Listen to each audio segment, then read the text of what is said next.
টাকা নিয়ে নিতে হবে। এটা শুধু একটা স্টান্ট। ও গ্রিন প্যাডটা থেকে বেরোলেই টাইমার শুরু হয়ে যাবে। আমাকে বলতেই হবে এই মানুষটা গোটা ভিডিওতে এতটুকু ভয় পায়নি, কিন্তু আমি বলবো যে এই ভিডিওতে এই প্রথমবারের জন্য নিজের টাকাটা হারিয়ে ফেলার ভয় ওকে আমি পেতে দেখলাম। খুব কম সময় বাকি আছে, ও কি পারবে এটা করতে? 3, 2, 1, চলো। ও সেফ জোন ছেড়ে বেরিয়ে গেল।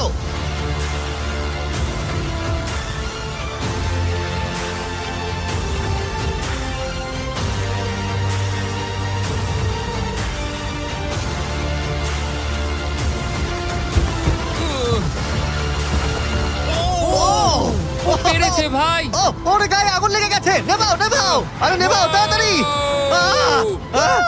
আরে এখনো আগুন জ্বলছে। ওর গায়ে আগুন লেগেছে। এরিক অফিশিয়ালি জিতে নিয়েছে $3,50,000। একটা অসাধারণ স্টান্ট পারফর্ম করলাম আজকে ভাই। অবশ্যই সাবস্ক্রাইব করো।